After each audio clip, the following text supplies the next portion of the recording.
Tahimik ang baryo ng San Isidro tuwing gabi.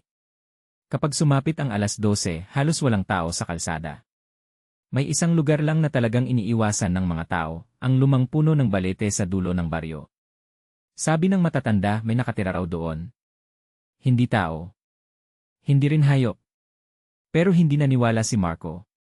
Isang gabi, nagkayayaan ang magkakaibigang sina Marco, John, at Lito na mag-inuman. Bandang alas 11 na nang magpaalam ang dalawa. Pre, dadaan ka pa ba sa balete? Tanong ni John. Yun lang naman ang daan pa uwi, sagot ni Marco habang tumatawa. Mag-ingat ka. May narinig ako may nakita raw si Mang Pedro doon kagabi.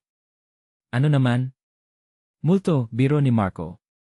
Hindi na sumagot si John, tinitigan lang siya nito na parang may gustong sabihin. Habang naglalakad si Marco pa uwi, tahimik ang paligid.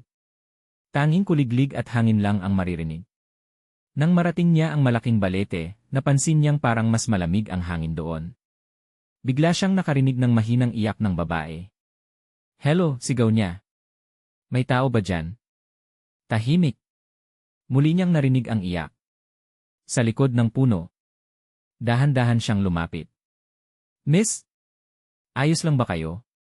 Paglingon niya sa likod ng balete, may nakita siyang babaeng nakaupo, mahaba ang buhok at nakatalukbong sa mukha. Miss, ulit ni Marco. Hindi ito sumagot. Dahan-dahan niyang nilapitan. Mawawala po ba kayo? Biglang tumigil ang iyak. Unti-unting nagtaas ng ulo ang babae.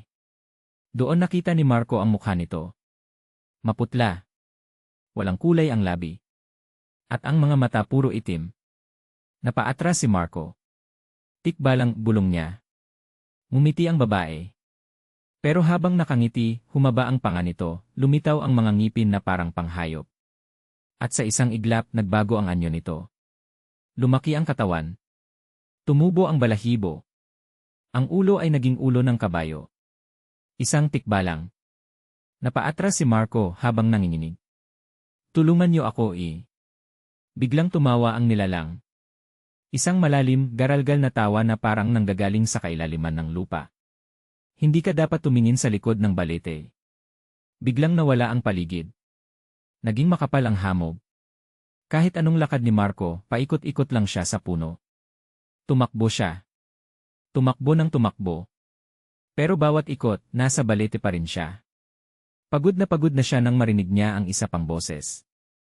Isang bulong. Marco Lee. Napalingon siya. May nakatayong matandang babae sa di kalayuan. Nakaputi. Mahaba ang buhok. Nakangiti. Halika dito, ihoy. Lola, sino po kayo? Tutulungan kitang makalabas. Lumapit si Marco. Pero habang papalapit siya, napansin niyang hindi gumagalaw ang paa ng babae. Parang nakalutang. Bigla niyang naalala ang kwento ng mga matatanda. Kapag may nakitang babae sa balete na nakaputi, manananggal. Biglang humiwalay ang katawan ng babae sa bewang. Lumipad ang itaas na bahagi habang nakalawit ang mga bituka. Sumigaw si Marco. Takbo! Tumakbo siya ng buong lakas. Sa likod niya, naririnig niya ang pagaspas ng pakpak at ang tunog ng matalim na tawa. Hindi ka makakatakas Huminto si Marco nang makita niyang muli siyang nasa harap ng balete. At sa ilalim nito, may tatlong nilalang na naghihintay. Ang tikbalang, ang manananggal, at isa pang nakatayo sa likod. Isang napakatangkad na nilalang. Payat. Mahaba ang braso. At may butas na parang bunganga sa tiyan. Aswang. Unti-unti silang lumapit kay Marco. Bakit ako? Umiiyak niyang tanong. Sumagot ang tikbalang. Hindi ikaw ang una. Hindi ikaw ang huli. At sabay-sabay silang ngumiti. Kinabukasan ng umaga, may nakita si Mang Pedro sa ilalim ng balete. Isang peres ng tsinelas. At isang cellphone na may bukas na flashlight. Wala si Marco. Hanggang ngayon, may nagsasabing kapag dumadaan sila sa balete tuwing gabi, may naririnig silang boses na humihingi ng tulong. Pre, tulungan niyo ako Pero sabi ng matatanda sa baryo, huwag na huwag kang sasagot. Dahil kapag sumagot ka, ikaw na ang susunod na magbabantay sa balete.